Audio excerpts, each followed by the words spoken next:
Hello po, kumusta po mga dudes sa mga Virgo at pati na rin po sa mga cross watchers. Umpisa na po natin agad. Ano mga blessings ang parating o matatanggap ng mga Virgo at pati na rin po sa mga cross watchers next week. Yan po, next week.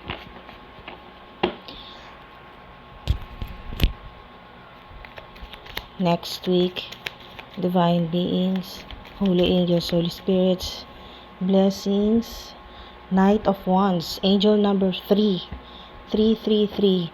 Now is a good time to do what you want to do. So ito po ay green light po sa inyo. So maganda po yung sign na kung meron kang gustong gawin, yan po, gawin nyo na. Ayan po, next week, gawin nyo na po yan. Or kung meron kang pinaghahandaan, tama-tama po next week na ituloy nyo na po. Next week ay nandito na yung blessing po ninyo. Green light o ito na po yung go signal mula sa divine universe, sa mga divine beings, angelic beings. Yan po mga dude. At yan po ay magiging napakadali po sa inyo dahil nandyan po ang gabay, protection at suporta sa inyo ng mga angelic beings, ng inyo pong mga ancestors, mga spirit guides po ninyo. Meron kayong reverse na 5 of swords.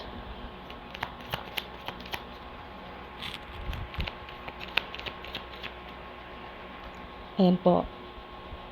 Kamakailan lang ay sinubukan ang inyong strength ng divine universe. Meron po sa inyo na sinubukan talaga ang katatagan po ninyo, ang faith o ang paniniwala or yung pagtitiwala po ninyo sa divine universe kay God or kung ano man po ang tawag po ninyo.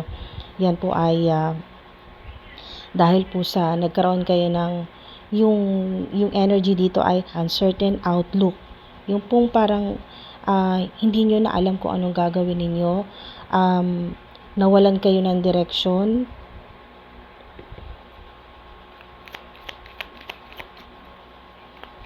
maari kasi ang ilan sa inyo ay yung mga plano po ninyo walang nangyari, kaya parang confused o kayo po ay hindi na sigurado sa kung ano pa yung hindi na po kayo sigurado kung ano yung talagang mangyayari sa inyo. Ano ba talaga ang plano sa inyo ng divine universe or ano pong plano sa inyo ni God.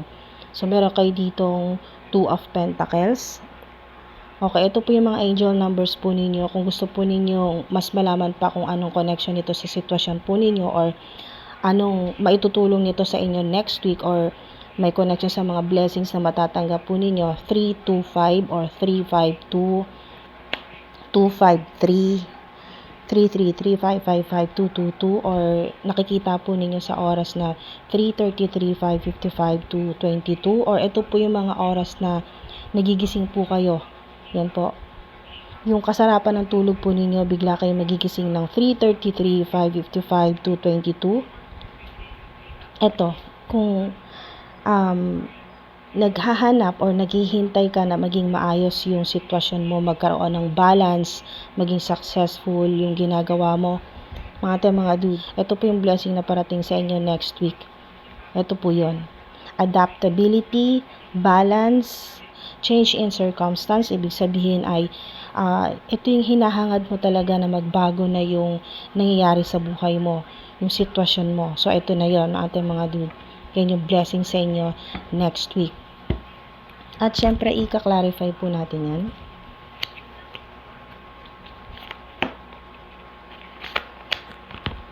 Alright, so, additional po dito sa Knight of Wands, kung kayo po ay may mga delays, no? May mga na-postpone na schedule, o biyahe na na-postpone, o mga delays sa pera or sa mga opportunities, rejection, yung mga talagang mga negosasyon po ninyo nitong mga nakaraang linggo o nakaraang buwan ay hindi naging successful, mga transactions po ninyo o yung mga nakausap po ninyo, or meron po kayong loan application, hindi pa hindi pa naaaprubahan hanggang ngayon or nire-review pa rin po or na-reject, yan po mga dude, ay magandang sign na sa ilan ay matutuloy na kayo sa biyahe or makabili na po kayo ng sasakyan, ganyan po. Or motorcycle na nakikita ko dito. Motorcycle, e-bike, kotse. Or ito po yung biyahe, travel. Pwedeng short trip, long trip, or 3 biyahe ito. Maring sa ilan ay overseas naman po, no? Biyahe po sa ibang bansa. Pwedeng may kinalaman sa trabaho or sa negosyo po ninyo or online platforms sa ilan or social media. At sa ilan naman po ay sa inyo pong bakasyon. Yan, may kinalaman sa bakasyon yung biyahe po ninyo. Dito man po sa Pilipinas o sa ibang bansa. May matutuloy dito na biyahe. Or maaari po na ang biyahe po ninyo, 3 lang po kayo, no? 2 po yung kasama po ninyo. Sa ilan naman po ay solo. Ayan, mag-isa ka lang na babiyahe. Next week po yan, mga dude. Blessing na parating. Visualize abundance in all forms. God gave you such great spiritual power that everything you visualize eventually becomes reality. Yan po. Sa mga lalo na nagmamanifest na kayo po ay makapag-travel, makabili ng sasakyan, makalipat ng bahay, makalipat ng trabaho, yung mawala na yung mga toxic sa buhay po ninyo, mga narcissistic na nakakasalamuha or kasama po ninyo sa bahay, kasama ninyo sa buhay or sa trabaho. So yan po ay sign din po na mawawala na po yan. Next week, malaki talaga ang tsansa na kung ano yung minamanifest mo na maputol na yung connection or yun yung cutting ties na sinasabi. Okay, cutting ties o yung malayo ka na sa mga narcissistic, yung ganyan po, or mga energy vampires, makalayo ka na sa mga haters mo, mga enemies mo, ay ito yung tamang panahon. Kaya nga, now is the good time to do what you want to do. Next week po yan, na matutuloy na kung ano yung gusto mong mangyari or gawin or puntahan, kung saan mo gustong pumunta, matutuloy. At kung may mga gusto ka namang putulin na connection sa buhay mo, pwedeng family members or mga kaibigan, kuno, yan po, mga fake friends, or kung sino yung mga ayaw mo na talagang kasama ay makakaiwas ka na, mapuputol na yung connection. Next week po yan. Sa ilan naman na naghahanap po or naghihintay po kayo na magbagong sitwasyon, magkaroon ng balance, yan po, mga dude, ay maging successful at makaiwas na rin sa mga ganun din, argumentative, yung mga mahilig talagang makipagtalo. Yun po yung pong wala din namang saysa yung pinaglalaban. Yan po mga dude, yung parang hindi worth it na makipaglaban or makipagtalo. Makaka-drain lang ng energy, mapagpa-stress lang sa'yo. Ayan po ay maganda yan. Makakaiwas ka na or makakaiwas or matatanggal yung ganyang negative vibe, negative energy. At makakatulong din ito na mas ma-amplify pa yung ganyang positive energy dito, no? Mga dude, ito po ay mga positive, no, blessing po ito na parating sa inyo. Oo, hindi nga pera ang blessing sa inyo, no? Hindi literal na pera, pero mga dude, mga opportunities naman ito para mas maging maayos yung buhay po ninyo, mawala yung toxicity, makuha mo ang balance sa buhay mo, harmony, at kung gano'n na okay ang sitwasyon mo, magbabago, ayan, no, change in circumstance or circumstances, kung magbabago ang sitwasyon at magagawa mo na ang gusto mo, napakalaking blessing, no, napakagandang blessing nun mga dude, dahil kung ang gusto po ninyong gawin ay may kinalaman sa career or trabaho or creative projects po ninyo or online platform, ay magandang senyales yan mula sa Divine Universe na kung ano binivisualize or ano po yung minamanifest po ninyo ay mangyayari talaga sa reality. So, kung nag-visualize ka na makalipat ka na ng mas magandang trabaho, makalipat ka ng mas magandang tirahan, yan po, ng bahay, makabili ng mas magandang sasakyan, ganyan po, kung ano yung minamanifest mo, yun ang mangyayari sa reality, yun ang magmamanifest, edi mas mapapaganda. Hindi nga literal na binigyan ka ng pera ng Divine Universe, pero binigyan ka niya ng mga tools at binigyan ka niya ng signs na pwede mo nang gawin kung anong gusto mo. 'Di ba para ka na ring naka-jackpot. At yung inyo po mga blessings ay times 2, times 3. So, yan po, i-comment nyo po dyan na lahat ng matatanggap po ninyong blessings next week o miracles, milagro, o tulong mula sa divine universe ay multiplied. 'Di ba? At yan po ay cleanse dahil tanggal na yung mga toxicity. Dito po sa reverse of 5 of swords, tanggal na ang toxicity, matatanggal yung mga toxic din na tao sa buhay mo. Di napakagaan nun. Mas ma-enjoy mo yung ginagawa mo, mas ma-enjoy mo yung trabaho mo dahil wala nang asungot, walang magpapastress sa'yo. So, chill lang. Parang hindi ka nagtatrabaho. Nagtatrabaho ka, pero na-enjoy mo. Hindi ka stress. Walang anxiety. Walang fear. Kasi nga, mga dude, napaka-importante nito. Ito yung sobrang mapapakinabangan po ninyo at magpapasalamat ka talaga sa blessings na ito next week mula sa Divine Universe. At kung ano yung nasa isip mo, yun ang mangyayari. Kaya, paalala, be mindful or mas mag-ingat po kayo ngayon, mga dude, or pagkatapos yung mapanood tong video na to, mag-uumpisa na ma-activate yung inyo pong abundance. Kaya, ngayon pa lang, pinapaalala na sa inyo ng mga angelic beings, ng mga spirit guides po ninyo, or ng mga ancestors po ninyo, lalo na ng mga goddess or goddesses ng abundance, prosperity, good luck, good fortune, ay pinapaalala sa inyo na maging maingat ka ngayon, simula ngayon, or hanggang next week.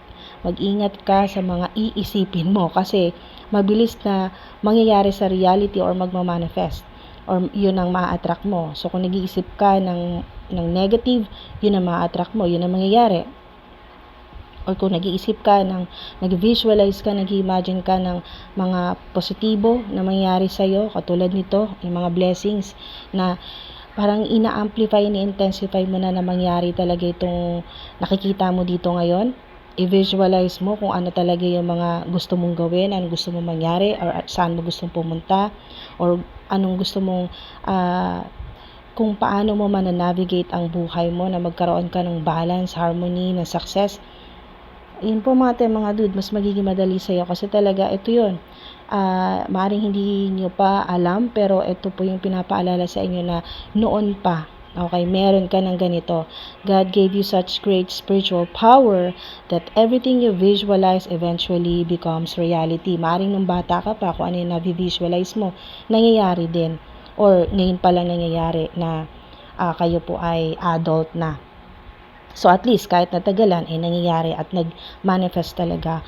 Hold a steady vision of that which is beautiful, helpful, positive, and filled with blessings, and that is what you will experience. 'Di ba? Ginagabayan, tinuturuan kayo ng mga angelic beings, ng mga ancestors po ninyo, ng mga goddesses, ng abundance, prosperity, healing, at protection. May puso dyan, may star, wow. So, tinutulungan, ginagabayan kayo kung ano yung mas magandang gawin. So, kung mag-visualize ka na rin lang, mag-manifest ka, ay mas doon ka na sa positive. Ayan po, beautiful, yung sinasabi, positive. Mga dude, dito ka na mas mag-focus. Ayan, hold a steady vision of that which is beautiful, healthful, positive, and filled with blessings. And that is what you will experience. Wow.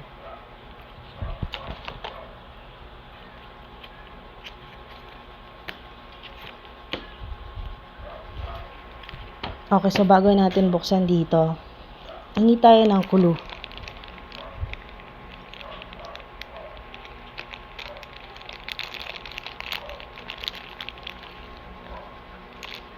Okay, so ilang blessings ang darating sa'yo next week? Okay, meron sa inyo siguradong 2 na blessing na darating.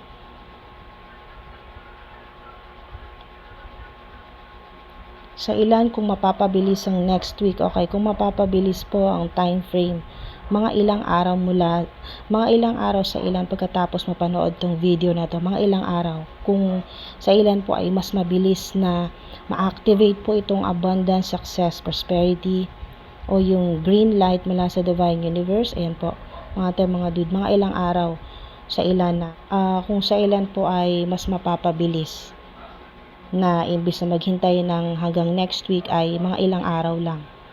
Ilang araw. Okay. Meron ditong mga ilang araw. 6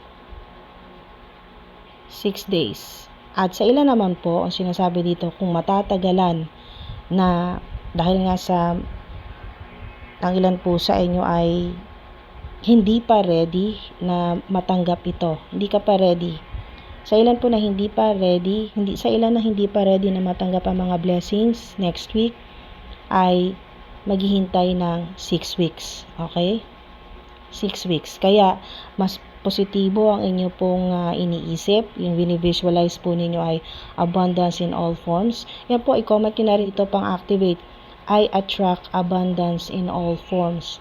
I attract abundance in all forms. Yan po, mga dude. Para ito pong 6 weeks ay mas mapabilis. Tanong natin, kung hindi 6 weeks, mas mabilis pa sa 6 weeks. Okay, di ba? Pag napabilis, 2 weeks lang hintayin po ninyo. 2 weeks. Sa ilan, 2 days. Wow, congrats sa mga ka-receive ng mga blessings within 2 days. Pero okay, sa mas nakakarami po na Virgo at mga sa ilan po, mga dude, ito po additional na mensahe sa inyo.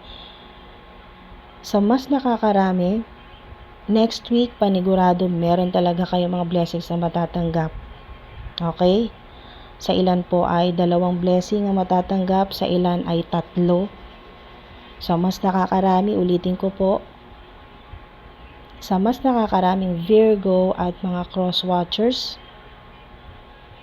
next week panigurado meron kayong matatanggap na mga blessings. 2 hanggang 3 mga blessings po yan. Okay? Sa ilan na hindi pa ready at mas ang iniisip po ay negative, yung hindi pa rin natatanggal ang self-limiting thoughts, self-limiting beliefs, lalo ng yung pong pagkakilala sa pera o yung medyo negative pa yung connection sa pera, ang delays po sa inyo abutin ng 6 weeks. Okay. So, get creative and excite your imagination with wonder. Ito na yon. Talagang mas magiging creative po kayo. Yan po, Knight of Wands. Kasi nandito yung wands, yung fire element na kayo po ay mas magiging creative. Yung imagination talaga ninyo ay, wow, tataas po yan. Ayan po, sa ilan, mga content creators, sa mga napaka-creative, kung anong ginagawa po ng inyo pong mga kamay, sa mga, kayo po ay napaka-artistic, no? Magaling kayo sa mga designs, may graphic designer, o may mga nagde-design dito, o nagdo-drawing, may talent kayo sa ganyan, mga dude, or marketing, digital, meron din ditong digital marketing or digital seller. Basta napaka-creative po ninyo. Rainbow, isang sign din po yan. At isa pa, ito po yung kasabay nitong lumabas, stay away from drama today. O, umpisahan nyo na po ngayon o pagkatapos yung mapanood tong video na to. Stay away, diba? Synchronize, stay away from drama today. Ito na po yun na makakaiwas ka na.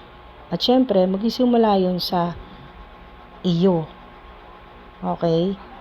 Sa desisyon mo na talagang mula ngayong araw na to, iiwas ka na sa mga ganyan po. Mga toxic na tao. Hindi mo naintindihin yung mga comments or kung ano man sabihin sa inyo ng mga haters po ninyo. Yan po, mga dude. Stay away from drama today. Makakatulong din po yung pagpunta po ninyo sa dagat, sa beach. Doon nyo na po i-release yung lahat po ng negativity, lahat ng sama ng loob po ninyo. Yan po. Sa stay away from drama today, makakatulong yan sa inyo na ma-unlock yung inyo pong mga ma-unlock ang inyong nandito na lahat. Yung abundance, prosperity, healing, protection, spiritual gifts, o yung mga talent, skills po ninyo hindi nyo pa natutuklasan. Magsisimula po yan na ma-unlock once na kayo po ay talagang ikaw na mismo ang magdesisyon na umiwas na sa toxicity, toxic people, drama, lalo-lalo na sa bullshit. Yan po mga dude. Okay. So, bago natin isara ang inyo pong portal, ang reading po ninyo, comment lang po kayo dyan ng pang-activate or pang-amplify po ninyo ng inyo pong mga manifestations, yung mga affirmations po ninyo. Kayo na po bahala, alam niyo na po yan mga dude, or mga Bible verses na yung gustong-gusto po ninyo talaga na i-share din po dyan po sa comment section. Comment nyo lang po mga dude. Okay, so bago natin isara, ay hingi tayo ng mga mensahe, divine messages, advice sa mga spirit guides po ninyo, at yes po. 'Di ba? Yes ang sagot sa inyo. Confirmation. Yes. Ito po 'yon. Now is a good time to do what you want to do. Yes. Makakaiwas ka na or matatanggal na yung mga toxicity or toxic people sa buhay mo. Yung connections na ayaw mo na talagang magpatuloy, matatanggal na yan. Cutting ties. Marirelease nyo na po yan. Stay away from drama today. Yes! Mahanap mo ng balance, success sa buhay mo, harmony, o clarity, or sa ilan na nagmamanifest na magbago ng sitwasyon po ninyo. Yes! Diba? Confirmation. Ito po yun. Yung confirmation din dito na binigyan kayo ni God or ng Divine Universe ng spiritual gift. Ito po yun. Yes, God gave you such great spiritual power that everything you visualize eventually becomes reality. Yes, yan. Mga dude. At dito po sa advice sa inyo na get creative and excite your imagination with wonder. Mas maging creative. Yes, kasi yan ang magdadala sa'yo sa prosperity, sa success, sa fulfillment na matagal mo nang minamanifest, na maging masaya ka na. Wow! Maraming salamat po mga dude sa patuloy po ninyong suporta. Thank you po sa oras at sa divine energy po ninyo. Sa mga nagko-comment, like, subscribe. Kahit hindi po kayo nag-subscribe, mga dude, ay sa inyo po ito. Okay? I-affirm nyo na lang po or i-claim nyo na lang po. Yun lang po gagawin po ninyo, or kahit thank you God, thank you Divine Universe. Okay na po yun. Pang-affirm po ninyo or pang-claim po ninyo dito sa inyo pong mga blessings or abundance. Wow! Maraming salamat po mga dude. Hanggang sa susunod po. Ingat po.